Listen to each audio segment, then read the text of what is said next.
বাংলাদেশের ঘরে ঘরে গ্যাস দিতে হবে, বিদ্যুৎ দিতে হবে, তাহলে তারেক রহমান যদি না দিতে পারে উনি ক্ষমতায় থাকতে পারবেন না।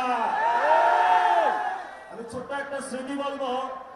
2013 সাল বেগম খালেদা জিয়া ঠিক এই জায়গায় বক্তব্য দেওয়ার জন্য এসেছিলেন। আমিও এইখানে এসেছিলাম, আপনাদের কাতারে ছিলাম। এখানে দেখি চেয়ার নিয়ে মারামারি শুরু করে দিয়েছিল তৎকালীন ছাত্রদল যুবদল। ওই সময় বুঝেছিলাম এরা হাসিনাকে ফালাইতে পারবে না। তখন আমরা ইনশাআল্লাহ পুরো বাংলাদেশে গুছানোর কাজ আরম্ভ করি। 17 বছর লেগেছে। সকল দল মিলে ফ্যাসিবাদী সরকারকে বাংলাদেশ থেকে বিতাড়ন করেছে। এখন আমরা শুনতে পাচ্ছি বাংলাদেশে নাকি আপা টুক করে ঢুকে পড়বে। আমরা বাইচে থাকতে আপা আসতে পারবো? বাংলাদেশে যারা তরুণ প্রজন্ম রয়েছে, আপনারা সবাই ঐক্যবদ্ধ হন, বাসায় বাসায় যান। যে জায়গায় গ্যাস নাই, যে জায়গায় বিদ্যুৎ নাই, এলাকাবাসীকে ঐক্যবদ্ধ করে রাস্তায় নেমে পড়ুন।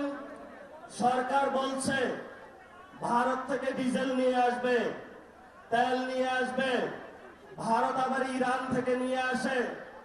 আমরা সরকারকে বলবো, সংসদে অনেক মিথ্যাচার করেছেন, জনগণের সামনে আপনাদের মুনাফিকি চরিত্র স্পষ্ট হয়ে পড়েছে। এখন হলো গদি আমাদের টান দেওয়ার সুযোগ এসেছে। আমরা স্পষ্ট জানিয়ে দিতে চাই, গ্যাস দে, বিদ্যুৎ দে, নইলে গদি ছায়া দে। তারেক রহমান গদি ছায়া দেন। যদি গদি টিকাইতে হয় বাংলাদেশে সংস্কার বাস্তবায়ন করতে হবে। বাংলাদেশে জ্বালানি সংকটের সমস্যার সমাধান করতে হবে। বাংলাদেশে ভারতের বিরুদ্ধে, অগ্রাসনের বিরুদ্ধে দাঁড়িয়ে চোখে চোখ রেখে বলতে হবে, মোদী তুমি যেমন প্রধানমন্ত্রী, আমরা বাংলাদেশের তারেক রহমান প্রধানমন্ত্রী। বাংলাদেশের আজাদী নিয়ে কোনো ছিনিমিনি খেলা চলবে না। শেষ কথা বলবো, এখানে শহীদ ওসমান হাদি হাজার হাজার উত্তরসূরি দাঁড়িয়ে আছে। শহীদ ওসমান হাদি ভাইয়ের হত্যাকাণ্ডের বিচার হওয়া পর্যন্ত আমরা কি মাঠ ছাড়ব? শহীদ ওসমান হাদি ভাইয়ের উত্তরসূরিরা কি ঘুমিয়ে আছে? আজাদীর লড়াই চলবে।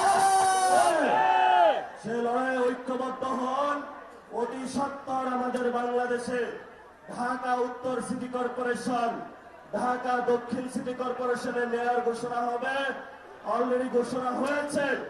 সিটি কর্পোরেশনের বিভিন্ন জায়গায় আপনারা কাউন্সিলর হওয়ার প্রস্তুতি নেন, এবং যারা মহিলা কাউন্সিলর হওয়ার প্রস্তুতি নিচ্ছেন আপনারা হলো সর্বসম্মতিক্রমে প্রস্তুতি নিয়ে ইনশাআল্লাহ ঢাকার 2টি মেয়র এনসিপির ঘরে থাকবে এবং কাউন্সিলর এনসিপির ঘরে থাকবে।